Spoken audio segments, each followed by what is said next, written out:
Hello दोस्तों, welcome to horror vibes. Thumbnail देख के तो आप समझ ही गए होंगे। आज की जो घटनाएं हैं वो फायर फाइटर्स के साथ घटी कुछ अजीबोगरीब घटनाएं हैं। ये सारी घटनाएं मुझे रेडिट से मिली हैं। ये घटनाएं शुरू करने से पहले मैं आपको ये बता दूं कि अगर आप चैनल पर नए हैं और आपको हॉरर स्टोरीज और मिस्टीरियस स्टोरीज सुनना पसंद है तो आप हॉरर वाइब्स को सब्सक्राइब कर सकते हैं। और अगर आपके साथ भी कोई अजीब सी घटना घटी हो तो वो सारी घटनाएं आप मुझे मेरे इंस्टाग्राम पर भेज सकते हैं। मैं अपने इंस्टाग्राम का लिंक वीडियो के डिस्क्रिप्शन में दे दूंगा। साथ ही वीडियो पसंद आए तो चैनल को सब्सक्राइब करना मत भूलिएगा। वीडियो को लाइक ज़रूर करिएगा। मुझे कमेंट करके ये भी बताइएगा कि आपको वीडियो कैसी लगी और मैं अगली वीडियो किस टॉपिक पर बनाऊं। तो ज़्यादा टाइम ना लेते हुए वीडियो को करते हैं शुरू और खो जाते हैं अंधेरों में।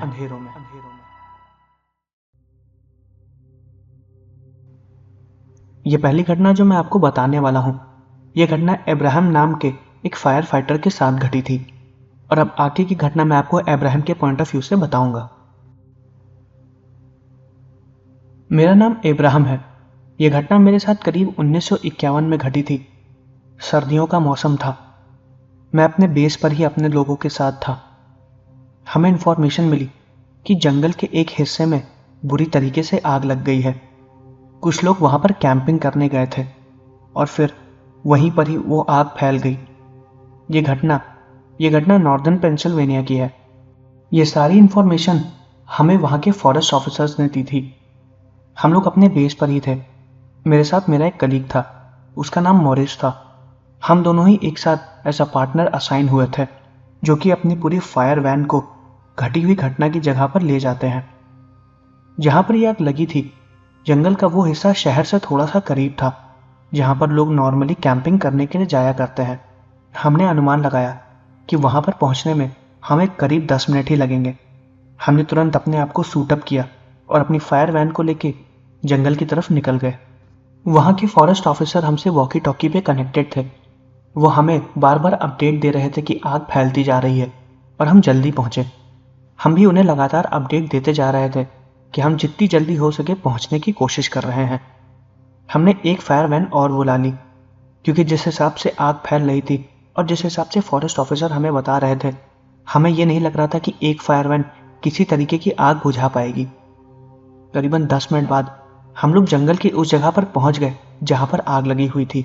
वो एरिया जंगल के थोड़ा सा अंदर था। फायर वैन को जितनी अंदर तक ले जा सका मैं लेके चला गया, और फायर वैन से कनेक्टेड पाइप को जितना अंदर तक ले जा सका मैं ले गया, और जितनी आग बुझा पाया मैं बुझा भी दिया था। वहां पर आग थोड़ी बहुत कम हो गई थी, लेकिन तब भी कुछ जगह आग लगी हुई थी जिनको बुझाने के लिए पुरानी बैकअप वाली वैन भी आ गई थी। वहां पर कई कैंप्स थे जो बुरी तरीके से जल के राख हो गए थे। एक दो लोगों को तो बहुत गहरी चोट भी आई थी, और कुछ कैंप्स तो एकदम गायब ही हो गए थे जिनके बारे में पता भी नहीं चला। काफ़ी फैमिलीज़ को तो हम लोगों ने सेव कर लिया, लेकिन 2-3 फैमिलीज़ जिन्होंने कैंप को काफ़ी जंगल के अंदर तक लगाया था वो नहीं मिले। वहां पर भी आग बुरी तरीके से फैल गई थी। फॉरेस्ट ऑफिसर्स उन्हें ढूंढ रहे थे और उनके साथ मैं भी उन्हें ढूंढ रहा था, और मॉरिस लगी हुई आग को बुझाने में लगा हुआ था। मैं फॉरेस्ट ऑफिसर के साथ उस जगह पर गया जहां पर आग लगी हुई थी और जहां पर उन लोगों ने कैंप लगाया हुआ था। अंधेरा काफ़ी ज़्यादा हो गया था, लेकिन आग लगने की वजह से थोड़ा बहुत उजाला था। हम उसी एरिया पर जा रहे थे जहां पर आग लगी हुई थी और हल्की फुल्की बुझ भी गई थी। वो एरिया बहुत ही ज़्यादा खतरनाक था। पेड़ जल के पूरी तरीके से काले हो चुके थे।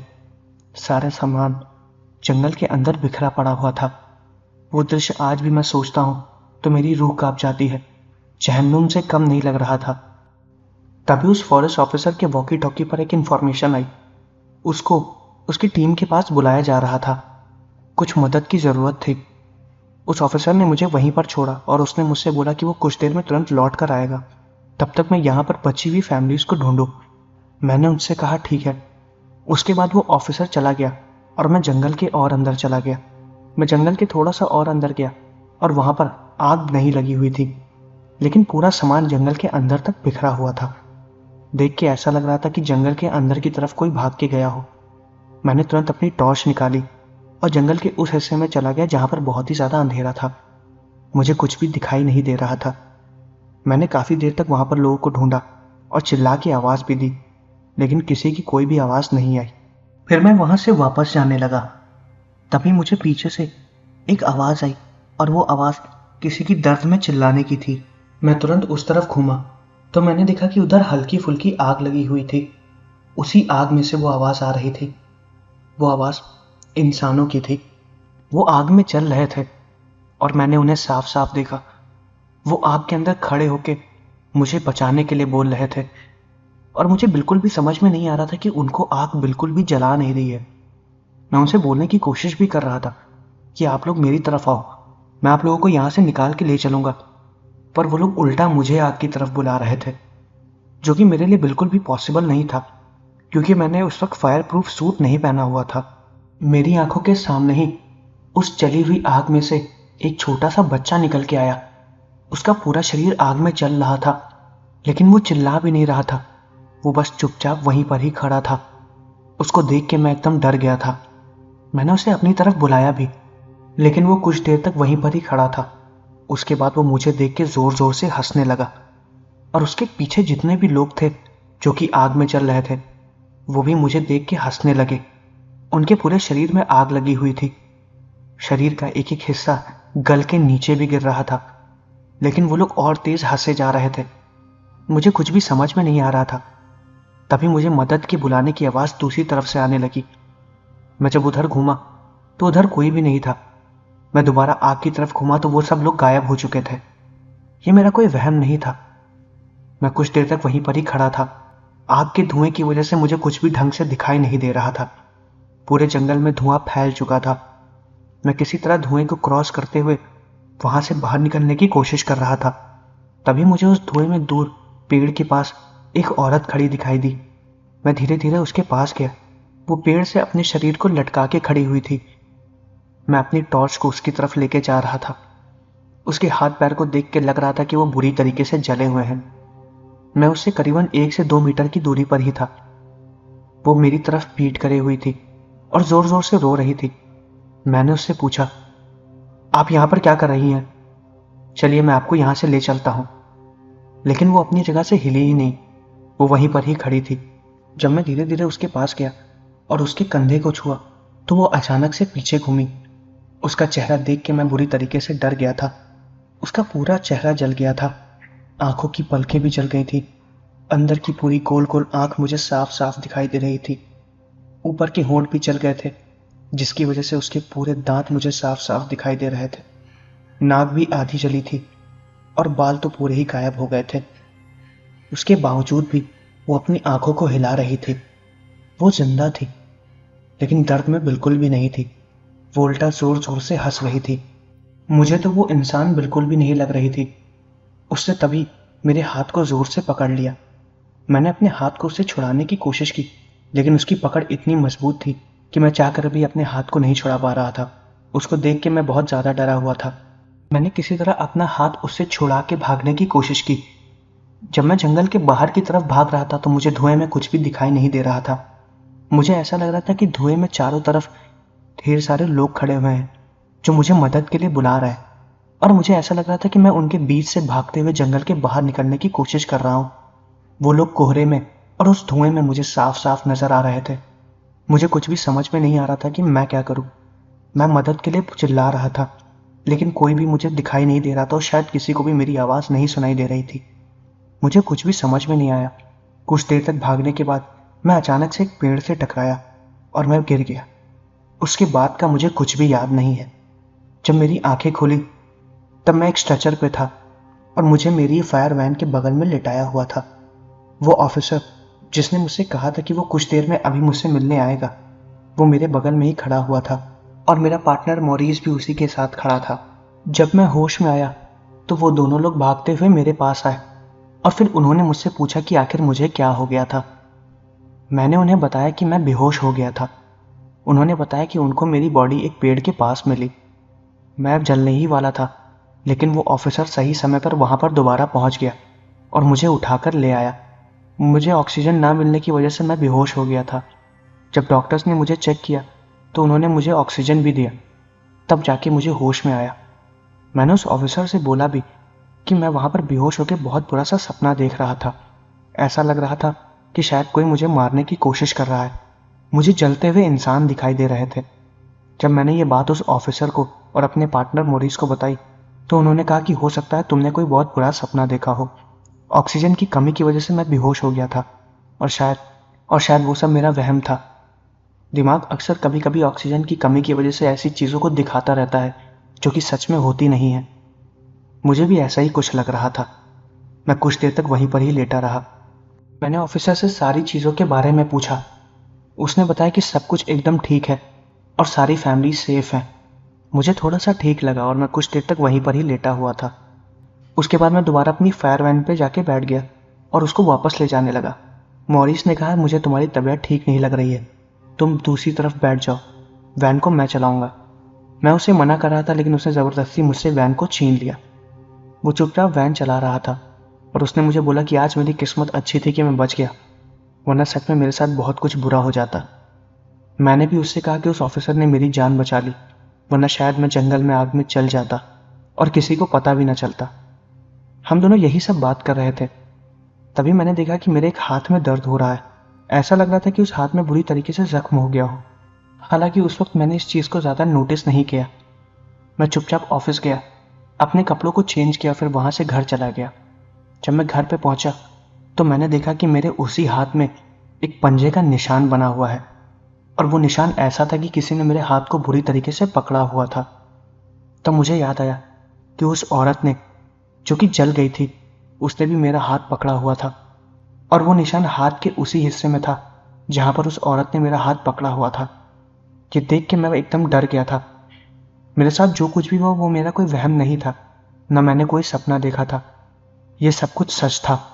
वो जलता हुआ बच्चा, कोहरे में घूम रहे वो लोग और वो औरत जो बुरी तरीके से जल गई थी, वो सब एक सच था और मेरा वहम नहीं था।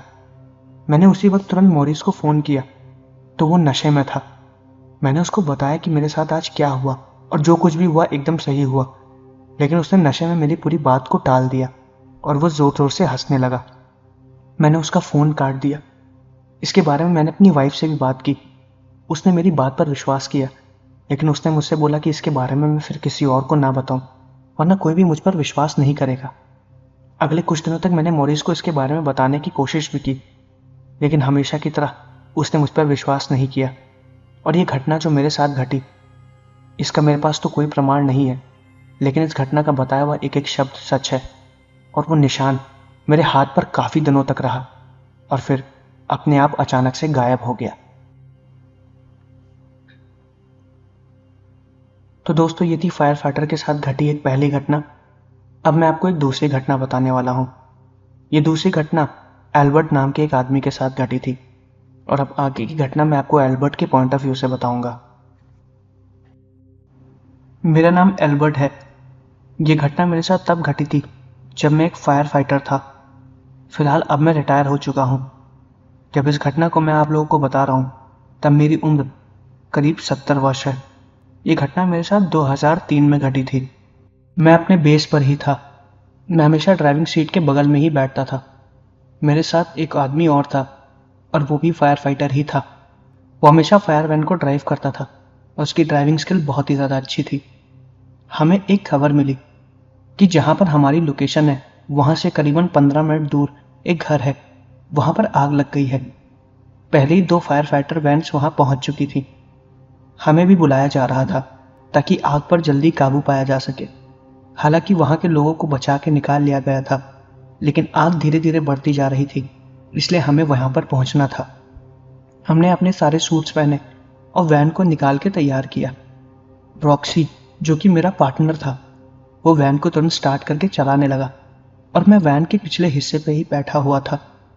हम आधे रास्ते पर पहुंचे ही थे कि हमें दोबारा वॉकी टॉकी पर खबर मिली कि आग पर काबू पा लिया गया है और हमें हमारे बेस पर वापस लौट जाने के इन्फॉर्मेशन मिले।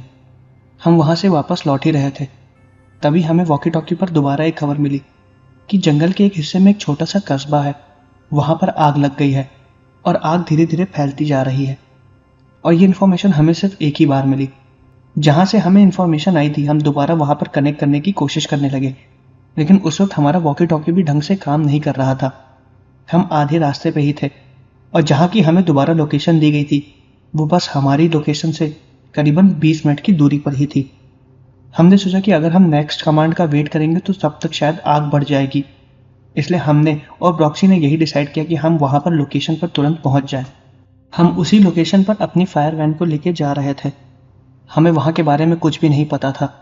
हमें बस इतनी खबर थी कि जंगल के पास एक मेरो नाम का कस्बा है, हमें वहीं पर ही पहुँचना था। इसके रिगार्डिंग हम अपने वॉकी टॉकी से लगातार कांटेक्ट करने की कोशिश भी कर रहे थे, लेकिन ऐसा लग रहा था कि हमारे वॉकी टॉकी से हमारे बेस का पूरा कनेक्शन टूट चुका था। जब हम उस जगह पर पहुंचे तो हमें जंगल के अंदर से आग की रोशनी साफ साफ नजर आ रही थी। बगल में एक रोड भी बनी हुई थी। मैंने और ब्रॉक्सी ने यह डिसाइड किया कि हम लोग उसी रोड की मदद से जंगल के उस हिस्से में जाएंगे। हम लोग जब वहां पर पहुंचे तो कुछ घरों में बुरी तरीके से आग लगी हुई थी। हमने तुरंत अपनी ट्रेनिंग में सिखाई गई सारी स्किल्स का यूज किया और जितनी जल्दी हो सके ट्रक से पानी निकाल के आग को बुझाने लगे। ब्रॉक्सी फंसे हुए लोगों को आग से बाहर निकाल रहा था और वहां पर और भी लोग थे जो कि बुरी तरीके से फंसे हुए थे और वो उनको ही निकाल रहा था। ज्यादा घरों में आग नहीं लगी हुई थी, 2-3 घरों में आग लगी थी और उन पर हमने काबू भी पा लिया था। हमारे ट्रक का पूरा पानी खत्म हो चुका था और हमने काफी लोगों को बचा भी लिया था। आग भी पूरी तरीके से बुझ गई थी। हम सही टाइम पर पहुंच गए थे, वरना आग बढ़ जाती। ये पूरा सिनेरियो करीब 1 से 2 घंटे का था। इस 1 से 2 घंटे के दरमियान हम अपने बेस से कनेक्ट भी नहीं कर पाए थे। हमने फिर सारी चीज़ों को लाइंड अप किया और सारी रिकॉर्ड्स भी मेंशन किए। वहाँ पर कुछ लोगों का हमने साइन भी लिया ताकि वो रिकॉर्ड में मेंशन रहे। उसके बाद हम अपने बेस के लिए वापस चले गए और एम्बुलेंस को भी इन्फॉर्म कर दिया था ताकि वहाँ पर एम्बुलेंस आके घायल लोगों की मदद कर सके। हम जब अपने बेस पर पहुंचे तो हमारे वॉकी टॉकी अपने आप चालू हो गया और दोबारा हम अपने बेस को कनेक्ट करने लगे थे। हमारे बेस पे जो हमारा सुपरवाइजर था वो हमसे लगातार पूछ रहा था कि हम अचानक से कहाँ गायब हो गए थे और कुछ देर के लिए हमारा कनेक्शन टूट क्यों गया था। हमने उन्हें बताया कि दी गई लोकेशन के हिसाब से हम लोग उस कस्बे के पास पहुंच गए थे और हमने आग पर भी काबू पा लिया था। जब हमने ये डिटेल्स अपने सुपरवाइजर को बताई तो उसने बोला कि ऐसी कोई भी इन्फॉर्मेशन तुमको प्रोवाइड नहीं की गई थी। जब ये बात उसने हमें बताई तो हम और ब्रॉक्सी एकदम शॉक्ड हो गए थे। हमने उन्हें फिर वो रिकॉर्ड के पेपर भी दिखाए जिसमें हमने वहाँ के लोगों के साइन लिए थे और ताजुब की बात तो ये थी कि वो साइन अपने आप रिकॉर्ड के पेपर से गायब हो गए थे। हम फिर अपनी लोकेशन पर भी अपने सुपरवाइजर को लेकर गए थे ताकि हम उन्हें दिखा सके कि वो आग आखिर लगी कहाँ थी। लेकिन ताजुब की बात तो ये थी कि वो पूरा का पूरा कस्बा उस जंगल से गायब हो गया था। ये हमारा कोई वहम नहीं था और ये हम झूठ भी नहीं बोल रहे थे। हमारा सुपरवाइजर बार बार हमसे यही बोल रहा था कि हम झूठ बोल रहे हैं और हमने वैन को किसी अपने पर्सनल काम के लिए यूज़ किया है, लेकिन ऐसा बिल्कुल भी नहीं था। मैंने और बोरिस ने यह भी बताया कि हमने वहाँ से एक एम्बुलेंस को कॉल भी किया था, लेकिन बहुत ताजुब की बात थी, एम्बुलेंस को कोई कॉल गया ही नहीं था। वहाँ पर किसी तरीके का कोई भी नेटवर्क कनेक्टिविटी थी ही नहीं।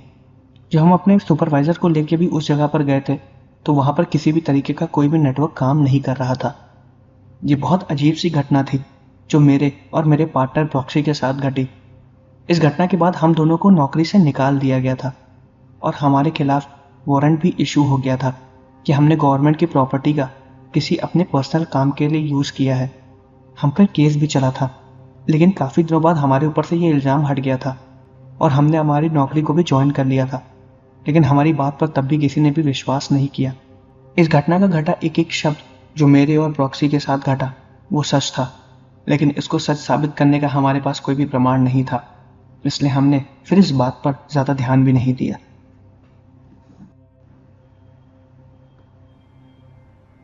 तो दोस्तों, ये थी फायर फाइटर्स के साथ घटी कुछ घटनाएं। मैं आशा करता हूँ कि आपको वीडियो पसंद आई होगी। अगर आपको वीडियो पसंद आई तो चैनल को सब्सक्राइब जरूर करिएगा, वीडियो को लाइक भी करिएगा। मुझे कमेंट करके ये भी बताइएगा कि आपको वीडियो कैसी लगी और मैं अगली वीडियो किस टॉपिक पर बनाऊँ। साथ ही फायर फाइटर पर घटी हुई एक घटना की वीडियो मैंने और भी डिस्क्रिप्शन में डाल रखी है। अगर आपको वो वीडियो पसंद आए तो चैनल को सब्सक्राइब जरूर करिएगा। मिलते हैं अगले वीडियो में।